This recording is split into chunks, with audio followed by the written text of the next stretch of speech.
بسم اللہ الرحمن الرحیم الحمد للہ وکفی وسلام علی عبادہ الذین اصطفی اما بعد۔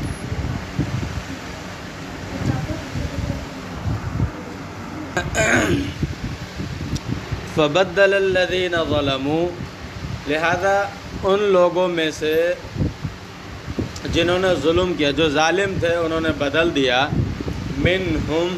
یہ تکمیل کو بیان فرمایا، یعنی ظلموا منہم یعنی ان لوگوں میں سے جو ظالم تھے، ان لوگوں میں سے جو ظالم تھے یعنی بنی اسرائیل میں سے، یہ تکمیل کو بیان فرمایا۔ قولا غیر الذی قیل لہم، ایسے قول کے ساتھ بدل دیا کہ جو ان کو کہا گیا تھا، اس کے علاوہ قول کے ساتھ، یعنی اس کے مخالف قول کے ساتھ جو ان کو کہا گیا تھا۔ ان کو کہا گیا تھا حطۃ، کہہ کر داخل ہونا، تو انہوں نے اس کو بدل دیا۔ فقالوا، تو انہوں نے کہا حبۃ فی شعرۃ، حبۃ فی شعرۃ، یہ اس قول غیر کا بیان ہے جس کو آیت میں بیان کیا نا، قولا غیر الذی قیل لہم، تو یہ قول غیر کا بیان ہے کہ حبۃ فی شعرۃ، کے دانہ دانے میں۔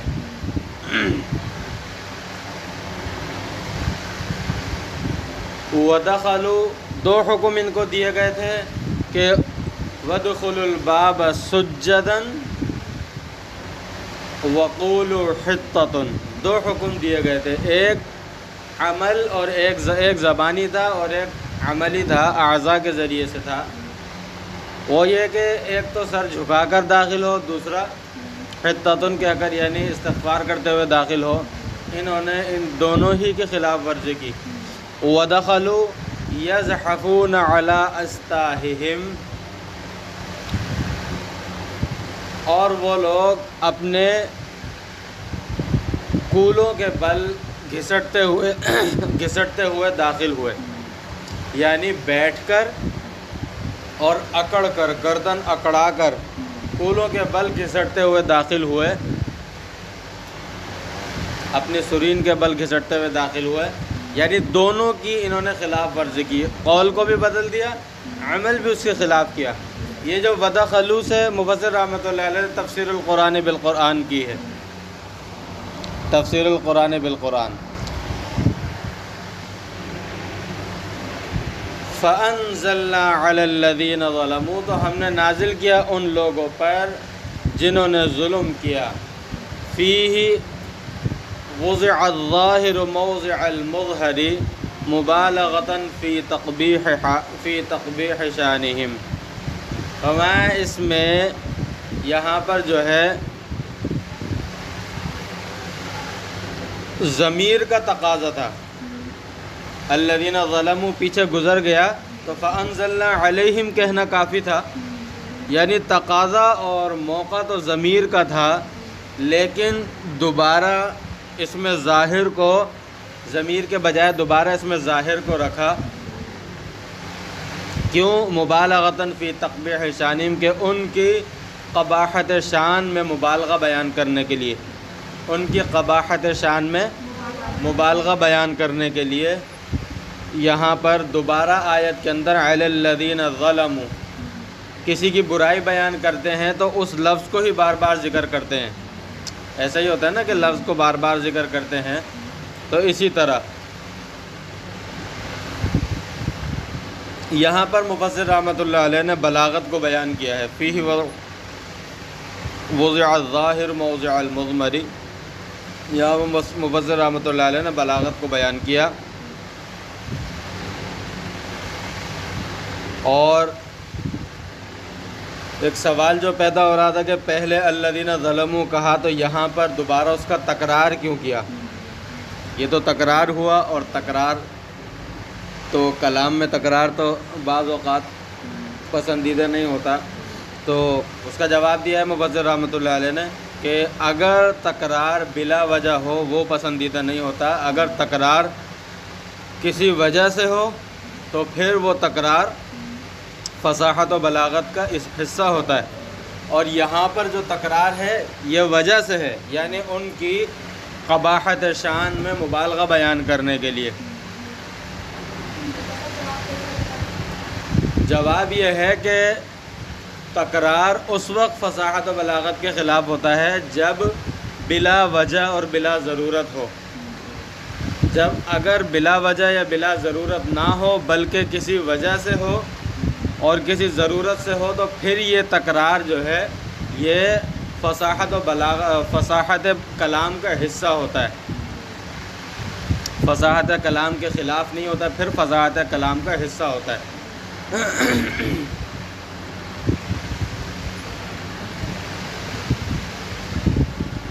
رجزن عذاب کے طور پہ ان پر نازل کیا اللہ تعالیٰ نے، عذاباً نکال کر مفسر رحمۃ اللہ علیہ نے رجزن کے معنی بیان فرمائے، طاعوناً نکال کر مفسر رحمۃ اللہ علیہ نے عذاب کی تعیین کر دی، طاعوناً نکال کر عذاب کی تعیین کر دی کہ طاعون کا عذاب ان پر بھیجا، من السماء آسمان سے، بما کانوا یفسقون بوجہ اس کے جو یہ فسق کرتے تھے، ان کے فسق کرنے کی وجہ سے، یعنی ان کے فسق کے سبب سے ان پر یہ عذاب بھیجا گیا۔ بسبب فسقہم، یہاں پر بسبب فسقہم نکال کر مفسر رحمۃ اللہ علیہ نے ایک تو سبب کو بیان کر دیا، عذاب بھیجنے کے، عذاب نزول عذاب کے سبب کو بیان کیا، اور دوسرا یہ بتایا کہ ماں جو ہے بما کانو کے اندر یہ ماں مصدریہ ہے، سبب کو بیان کیا، اور دوسرا یہ بتایا کہ ماں مصدریہ ہے۔ ای خروجہم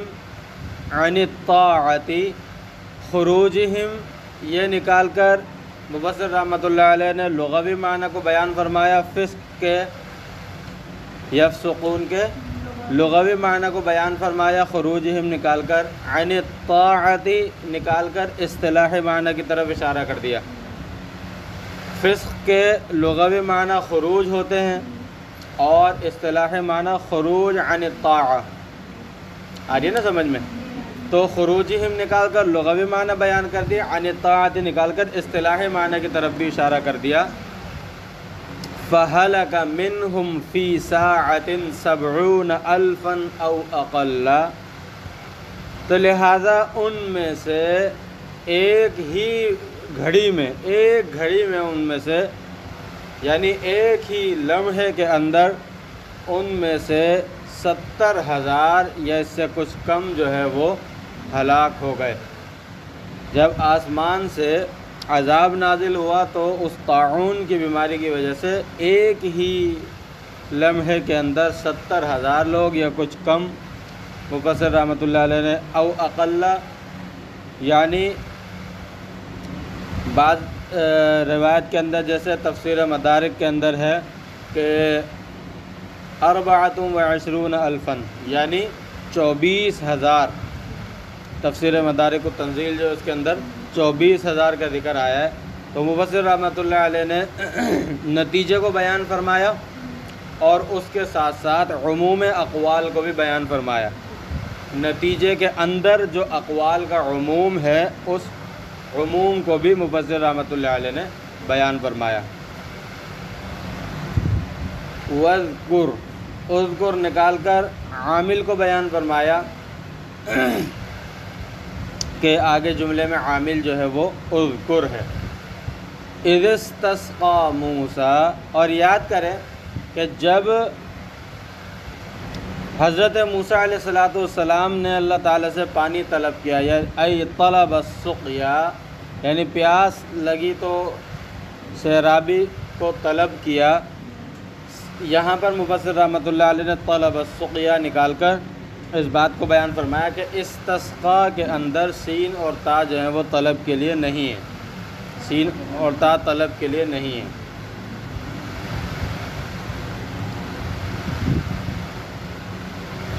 لقومہ، اپنی قوم کے لیے، حضرت موسیٰ علیہ السلام نے اللہ تعالیٰ سے جو پانی طلب کیا تھا وہ اپنی قوم کے لیے طلب کیا تھا،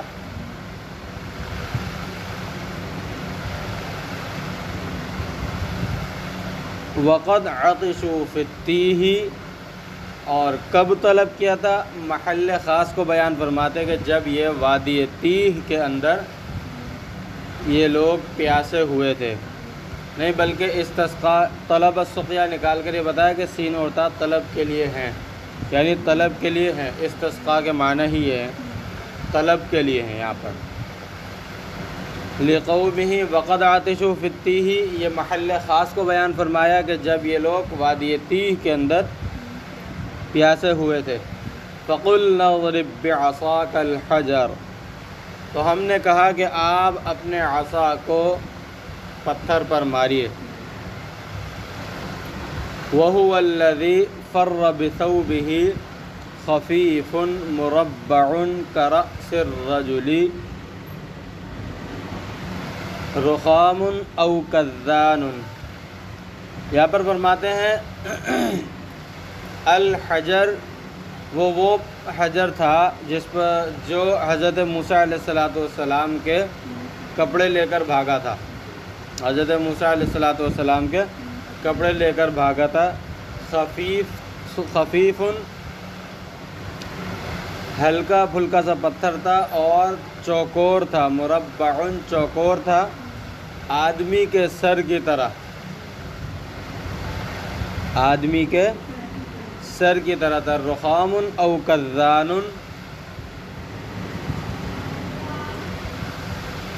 یعنی یا تو وہ پتھر سفید کلر کا تھا یا کچھ اور اس کے اندر جو ہے رنگ تھوڑا سا۔ تو یہاں پر مفسر رحمۃ اللہ علیہ نے ایک تو اس بات کو بتایا کہ الحجر پر جو الف لام ہے وہ عہد خارجی کا ہے، دوسری غرض اس کی یہ کہ حجر کی تعیین کی ہے مفسر رحمۃ اللہ علیہ نے، حجر کی تعیین کی ہے۔ فضربہ، لہذا حضرت موسیٰ علیہ السلام نے اس کو مارا۔ یہ تکمیل کو بیان فرمایا، بات کی تکمیل کو بیان فرمایا، یعنی ان کو مارنے کا حکم دیا تو انہوں نے مارا۔ فانفجرت، تو وہ پھٹ گیا، انشقت یعنی پھٹ گئے۔ کیا پھٹ گئے؟ انشقت نکال کر انفجرت کے لغوی معنی کو بیان فرمایا۔ وسالت، یہ تضمین کو بیان فرمایا، وسالت تضمین کو بیان فرمایا کہ آگے جو بات آ رہی ہے اس کے لیے یہ لفظ اس کے لیے لازمی ہے، اور اس کو جوڑ رہا ہے، مفہوم کو مفہوم سے جوڑ رہا ہے، اس لیے تضمین کو بیان فرمایا وسالت کہہ کر، یعنی جی تضمین کو تضمین، تا غاد میم یا نون، یعنی وہ پھٹ گیا، اور یعنی ٹوٹ گیا، پھٹ گیا، اور بہہ پڑے من حسنتا عشرت عینا، اور بہہ پڑے اس میں سے 12 چشمے، 12 چشمے۔ اب دیکھیں، فانفجرت انشقت، یعنی اس میں سے پھوٹ پڑے، چشمے پھوٹتے نہیں ہیں، اگرچہ اصل کی طرف نسبت کرتے ہوئے یہی کہا جاتا ہے کہ وہاں سے چشمہ پھوٹ پڑا، لیکن حقیقت میں کیا ہوتا ہے کہ وہ بہتا ہے، چشمہ بہتا ہے، چشمے کا پانی جو ہے وہ کیا ہوتا ہے؟ بہتا ہے، اس لیے تضمین کو بیان فرمایا۔ پھر اس کے آگے آیت کا اگلا حصہ مفسر رحمۃ اللہ علیہ نے ذکر کیا، بعدد الاسباط، 12 چشمے کیوں پھوٹے، اس کے حکمت بیان فرمائی مفسر رحمۃ اللہ علیہ نے کہ ان کے 12 قبیلے تھے، ان 12 قبیلوں کی وجہ کے عدد کے اعتبار سے کہ ہر قبیلے کے لیے الگ چشمہ نکلا۔ قد علم کل اناس، حکمت کا بیان، 12 چشموں کی حکمت کا بیان کیا، یعنی 12 کا عدد کیوں بیان فرمایا۔ قد علم کل اناس، ہر شخص نے پہچان لیا سبط منہم، یہ اناسن کے مرادی معنی بیان فرمائے، یعنی ان میں سے ہر قبیلے نے پہچان لیا مشربہم، اپنی پینے کی جگہ، مشربہم اپنی پینے کی جگہ، موضع شربہم، موضع شربہم نکال کر مفسر رحمۃ اللہ علیہ نے اس بات کی طرف اشارہ کیا کہ مشربہم ظرف ہے، مشربہم ظرف ہے، ظرف مکان۔ فلا یشرکہم فیہ غیرہم، کیوں، اس کا فائدہ کیا ہے، اس فائدے کو بیان فرماتے ہیں کہ ہر شخص نے، ہر قبیلے کے ہر بندے نے اور ہر قبیلے نے اپنا مشرب پہچان لیا۔ اس کا فائدہ یہ ہے کہ دوسرا ان کے مشرب میں شریک نہیں ہوتا، تاکہ دوسرا ان کے مشرب میں شریک نہ ہو دوسرے قبیلے والا، یہ فائدے کو بیان فرمایا۔ وَقُلْنَا لَهُمْ، اور ہم نے ان سے کہا، کُلُوا وَاشْرَبُوا، کھاؤ اور پیو، مِن رِزْقِ اللَّهِ، اللہ کے رزق سے، وَلَا تَعْثَوْا فِي الْأَرْضِ مُفْسِدِينَ، اور زمین میں فساد پھیلاتے ہوئے نہ پھرو۔ حال مؤکدۃ لعاملها من عطیہ بکسر المثلثۃ افسدہ، یہ ترکیب نحوی کو بیان فرمایا مفسر رحمۃ اللہ علیہ نے کہ یہ حال ہے جو کہ عامل کی تاکید کے لیے لایا گیا ہے، اور عطیہ سے ولا تعثوا جو ہے عطیہ بکسر المثلثہ، یعنی سا جو ہے اس پہ کسرہ ہے، مثلثہ مانے سا یعنی 3 نقطوں والی، تو عطیہ بکسر المثلثہ اس سے ہے یہ، تعثوا مانے افسدہ یعنی فساد پھیلانا، یہ اس کے معنی بیان فرمائے، افسدہ عطیہ کے تعثوا کے معنی بیان فرمائے۔ اب یہاں پر ایک بات ہے سوچنے کی، سمجھنے کی، اللہ تبارک و تعالی نے معجزہ یہاں پر بھی دکھایا۔ یہاں معجزہ کیا دکھایا؟ حضرت موسیٰ علیہ السلام کو حکم ہوا کہ پتھر پر لاٹھی ماریں، چشمے ویسے بھی پتھر سے ہی نکلتے ہیں، چشمے ویسے بھی پتھر سے نکلتے ہیں، یہ ہے کہ چشمے نکلتے پتھر سے ہی ہیں، پہاڑ سے نکلتے ہیں، یعنی چشمے پتھر سے ہی نکلتے ہیں۔ البتہ حضرت موسیٰ علیہ السلام کا معجزہ یہ تھا کہ وہ پتھر کا ٹکڑا کوئی پہاڑ میں جڑا ہوا نہیں تھا، کہیں جڑا ہوا نہیں تھا، ویسے ہی پڑا ہوا تھا، اور اس پر جو ہے لاٹھی مارنے کا حکم دیا۔ حضرت موسیٰ علیہ السلام کا معجزہ، اس میں سے 12 چشمے پھوٹے۔ کتنے چشمے؟ 12 چشمے، کیونکہ ان کے 12 قبیلے تھے، 12 چشمے پھوٹے، ہر قبیلے کا الگ الگ چشمہ، ہر قبیلے کا الگ الگ چشمہ، یعنی وہاں پر بھی قبائل کی تقسیم کی گئی تھی کسی قدر، کیونکہ وہ لوگ خود بھی ایسے تھے۔ اصل میں قبائل کی تقسیم اور یہ 12 چشمے الگ الگ کیوں دیے گئے؟ یہ 12 چشمے الگ الگ اس لیے دیے گئے کہ وہ خود ہی اس کے، یعنی اس کو کہتے ہیں تعصب اور قوم پرستی، لسانیت کہتے ہیں اس کو، عصبیت اور لسانیت ان کے اندر بہت زیادہ تھی، تو اس وجہ سے انہیں بھی پھر الگ الگ ہی دیا گیا کہ تمہیں ایک دیا جائے گا تو تم لڑ پڑو گے، ایک دیا جائے گا تو تم لڑ پڑو گے، اس لیے ہر کسی کو کہا کہ چلو تمہارا ہر کسی کا الگ الگ چشمہ ہے۔ پانی کی ضرورت امت محمدیہ کو بھی پڑی، آپ صلی اللہ علیہ وسلم جب ساتھ تھے مختلف مواقع پر پڑی، وہاں پر پانی کے چشمے وہاں سے پھوٹے جہاں سے کسی کا گمان بھی نہیں ہو سکتا کہ یہاں سے پانی نکلے گا، ممکن ہے، محال نہیں ہے، معجزات ممکنات میں سے ہیں، محالات میں سے نہیں ہے۔ یہی ہمارا اور معتزلہ اور ان کا فلاسفہ کا اختلاف ہے، تو فلاسفہ کا اور ہمارا اختلاف ہے اہل سنت والجماعت کو،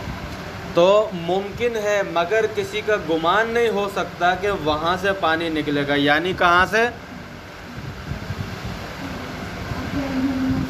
جی آپ صلی اللہ علیہ وسلم کی انگلی مبارک سے پانی نکلا۔ آپ صلی اللہ علیہ وسلم نے جو کچھ تھوڑا بہت پانی تھا اس میں اپنی انگلیاں ڈال دیں، تو چھوٹے سے برتن تھا اس کے اندر اب پورے لشکر نے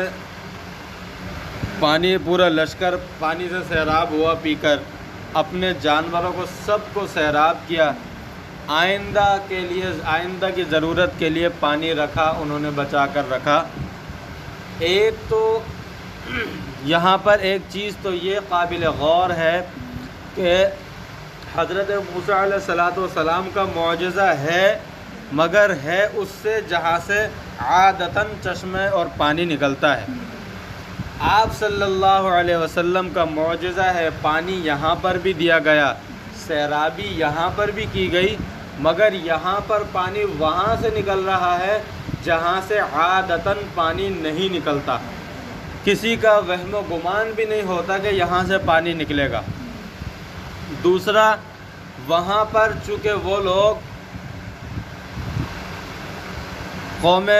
بنی اسرائیل جو تھے وہ قوم پرستی، تعصب، لسانیت، عصبیت بہت زیادہ کرتے تھے، رکھتے تھے،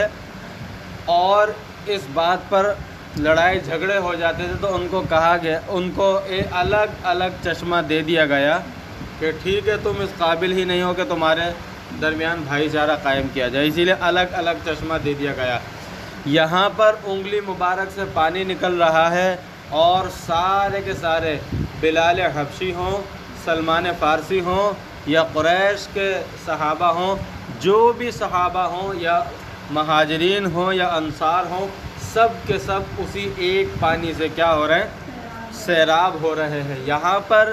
یہ سبق دیا جا رہا ہے کہ بھائی بن کر رہو، تم کچھ بھی نہیں ہو۔ وَجَعَلْنَاكُمْ شُعُوبًا وَقَبَائِلَ لِتَعَارَفُوا إِنَّ أَكْرَمَكُمْ عِنْدَ اللَّهِ أَتْقَاكُمْ، ہم نے یہ قبائل اور یہ جو مختلف قبیلے ہیں اور مختلف جماعتیں جو الگ الگ نام سے ہیں، کوئی انصاری ہے تو کوئی مہاجر کہلاتا ہے، تو کوئی حبشہ کا رہنے والا حبشی ہے، تو کوئی فارسی ہے، تو کوئی قریشی کہلاتا ہے، اسی طرح اور بھی مختلف ہاشمی ہیں، مختلف قسم کے جو قبائل، فرمایا کہ یہ ہم نے صرف پہچان کے لیے بنائے، یہ ہم نے صرف پہچان کے لیے بنائے۔ کسی قبیلے والے کو کسی دوسرے پر کوئی فضیلت نہیں، کوئی کسی سے افضل نہیں، کوئی کسی سے بڑھ کر نہیں۔ ہاں، مدار افضلیت جو ہے وہ صرف کیا ہے؟ تقوی، اتقاکم، ان اکرمکم عند اللہ اتقاکم۔ لہذا اللہ تبارک و تعالی نے فرمایا پوری دنیا سے آئے ہوئے لوگ، مگر یہاں پر دربار محمد صلی اللہ علیہ وسلم کے اندر سارے بھائی ہیں۔ سارے کیا ہیں؟ بھائی ہیں۔ آج ہم مسلمانوں کے دور میں بھی اتنی گندی حرکت یہ پھیل چکی ہے، اتنی غلط حرکت پھیل چکی ہے، قوم پرستی اور تعصب پرستی، پھر اس کی ذات یہ، اس کی ذات یہ تو کم ذات والے، گھٹیا ذات والے، وہ جو ہے نا وہ بڑی اونچی ذات والے ہیں، صحیح ہے؟ یہ انتہائی گھٹیا سوچ ہے، انتہائی گھٹیا حرکت ہے۔ کیوں؟ کسی کی ذات کوئی بھی ہو، یا کوئی کہیں کا بھی رہنے والا ہو، حضرت بلال حبشی رضی اللہ تعالی عنہ حبشہ کے رہنے والے تھے، غلام تھے، ابو لہب کے کیا تھے؟ غلام تھے، لیکن ان کو آپ صلی اللہ علیہ وسلم کے صدقے اور ان کو کیا عزت اللہ تبارک و تعالی نے عطا فرمائی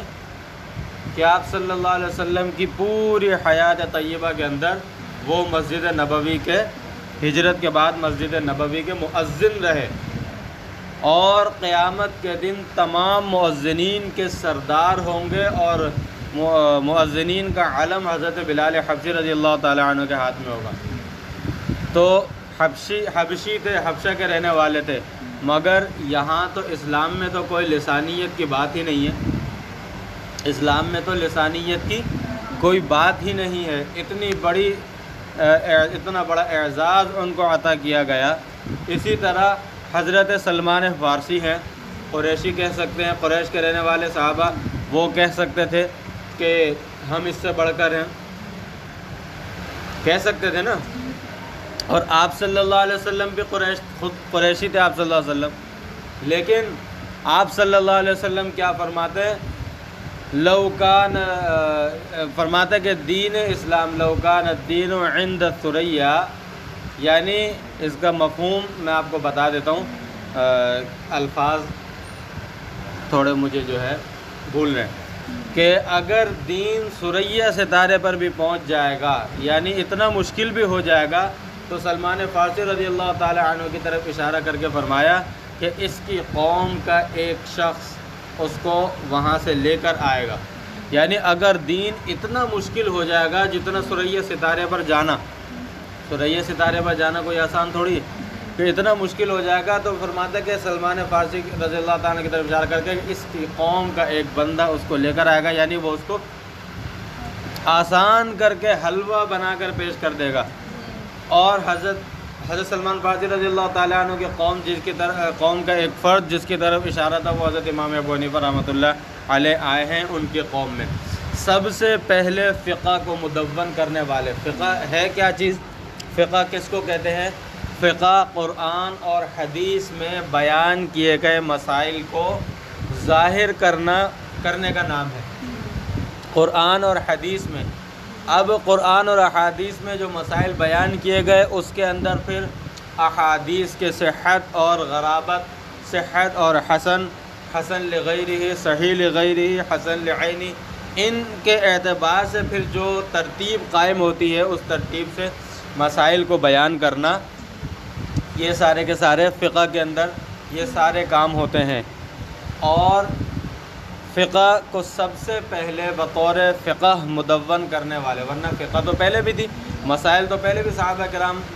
بتایا کرتے تھے۔ آپ صلی اللہ علیہ نے فرمایا تھا کہ ان سے پوچھو مسئلہ، یعنی 3 صحابہ کرام میں سارے تمام صحابہ کا جو علم 3 صحابہ کرام میں جمع ہوتا تھا، یعنی مطلب یہ کہ ان سے مسئلہ پوچھ لیا جائے۔ ان میں حضرت عمر رضی اللہ تعالیٰ، حضرت عبداللہ ابن مسعود رضی اللہ تعالیٰ عنہ ہیں، اور تیسرے غالباً حضرت عبداللہ ابن عمر ہیں، یا تو بہرحال لیکن بطور فقہ کے مدون کس نے کیا؟ حضرت امام ابو حنیفہ رحمۃ اللہ علیہ نے۔ امام شافعی رحمۃ اللہ علیہ کیا فرماتے ہیں؟ الخلق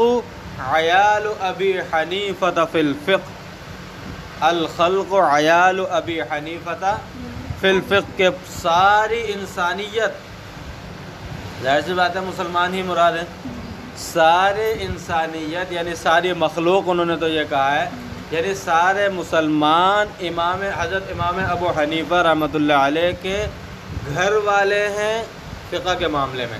یعنی کہتے ہیں نا کہ بھائی یہ اس کے گھر والے ہیں، مطلب یہ کہ یہ بڑا ہے، باقی اس کے بچے ہیں، یہ بڑا ہے، باقی اس کے بچے ہیں، یہی تو کہتے ہیں نا کہ بھائی یہ گھر کا بڑا ہے، یہ اس کے گھر والے ہیں، یہ اس کے عیال والے ہیں، یہ اس کے اہل عیال ہیں، یا جیسے بھائی میرے اہل و عیال ہیں، یہ میرے اہل و عیال ہیں، مطلب میرے اہل و عیال کا کیا مطلب؟ کہ یہ سارے میرے بچے ہیں اور میرے ماتحت ہیں یہ۔ تو امام شافعی رحمۃ اللہ علیہ فرماتا ہے کہ الخلق عیال ابی حنیفہ فی الفقہ، فقہ کے اندر امام ابو حنیفہ رحمۃ اللہ علیہ ابا ہیں، اور باقی یعنی صحابہ کو ہٹا کر، سمجھ میں آ رہی ہے نا، صحابہ کرام کو ہٹا کر، کہ اور انبیاء کرام کا تو سوال ہی پیدا نہیں ہو سکتا، جو سوال لائے گا بھی ذہن میں تو بے وقوف شمار ہوگا۔ تو فرماتے ہیں کہ سارے جو امتی ہیں صحابہ کرام کو ہٹا کر، وہ فقہ کے اندر امام ابو حنیفہ کے گھر والے ہیں، یعنی امام ابو حنیفہ ان سب کے ابا ہیں فقہ کے اعتبار سے، اور وہ ان سب کے بچے ہیں، باقی لوگ ان سب کے بچے ہیں۔ تو یہاں پر جو یہ فضیلتیں بیان کی جا رہی ہیں، کبھی کسی کی فضیلت، تو یہاں پر کوئی ذات پات کو، کوئی نسل، رنگ و نسل کو، کوئی قومیت کو، اس کسی چیز کو یہاں پر مد نظر نہیں رکھا جا رہا۔ یہاں پر تو مد نظر جو رکھا جا رہا ہے، تقویٰ کو مد نظر رکھا جا رہا ہے، اور یہاں پر جو قدرتی بات ہے اصل اس چیز کو مد نظر رکھا جا رہا ہے، اسلام نے آ کر، اسی لیے پانی یہاں سے انگلی مبارک سے نکلا، اور مسلمانوں کو بزبان حال مسلمانوں کو کہا گیا کہ اے مسلمانوں، مبارک جگہ سے نکلنے والا پانی ہے، سب مل کر تمام لوگ، ہر قوم، رنگ، نسل کا شخص اسی مبارک پانی کو پیے تاکہ آپس میں بھائی رہو، اور بھائی ہی کی طرح رہتے، بھائی کی طرح ہی رہتے۔ اللہ تعالیٰ خود ان کی اخوت کو بیان فرماتے ہیں، کیا فرماتے ہیں؟ محمد الرسول اللہ والذین معہ اشداء علی الکفار، ان کے ساتھ جو لوگ ہیں ان کا کیا معاملہ ہے، ان کا کیا طرز ہے؟ اشداء علی الکفار، کفار کے پر تو بڑے سخت ہیں وہ لوگ، کوئی نرم گوشہ کفار کے معاملے میں نہیں رکھتے، کیونکہ شریعت نے حکم نہیں دیا نرم گوشہ رکھنے کا۔ رحماء بینہم، پھر اس کے اندر کچھ صفات بھی بیان فرما دی۔ اشداء علی الکفار سے حضرت عمر فاروق رضی اللہ تعالیٰ عنہ کی صفت بیان کی گئی۔ رحماء بینہم، آپس میں وہ رحم دل ہیں، لیکن عمومی اس کو دیکھیں کہ آپس میں ایک دوسرے کے ساتھ بڑا رحم دلی کا معاملہ کرتے ہیں۔ تراہم رکعا سجدا یبتغون فضلا من اللہ ورضوانا، یہ بہرحال اور آگے بات بیان فرمائی۔ تو اس کے اندر یہاں پر پتہ چلتا ہے کہ یہ سارے صحابہ کرام بھائی بن کے رہتے تھے، اور آپ صلی اللہ علیہ وسلم نے فرما دیا تھا لا حلیۃ فی الاسلام، لا حلیۃ فی الاسلام، اسلام کے اندر تعصب کی، قومیت کی، لسانیت کی کوئی گنجائش نہیں۔ من مات میتۃ جاہلیہ، حدیث کے الفاظ یہ ہیں کہ جو اس سوچ اور اس فکر اور اس حالت پر مرے گا کہ لسانیت، قومیت، ذات پات کو جو ہے بہت اس کا ہوا دیتا ہوگا، فرمایا وہ جاہلیت کی موت مرے گا۔ کس کی موت مرے گا؟ زمانہ جاہلیت والی، یعنی جاہلیت کی موت مرے گا۔ اس وجہ سے اس چیز کو بالکل اس کو ذہن سے نکال دینا چاہیے۔ ہمارے بھی ملک کے اندر کون کس کی کیا قوم ہے، کیا نسل ہے، درس نظامی پڑھنے والے کے ذہن میں یہ بات آنی ہی نہیں چاہیے، اس کے ذہن میں یہ سوال ہی نہیں ہونا چاہیے کہ بھئی تم کون ہو، پوچھنا ہی چاہیے کہ تمہاری قومیت کیا ہے، کوئی بھی ہو، مسلمان بھائی ہے ہمارا مسلمان بھائی۔ آ رہی ہے سمجھ میں؟ ٹھیک ہے، وآخر دعوانا الحمدللہ رب العالمین۔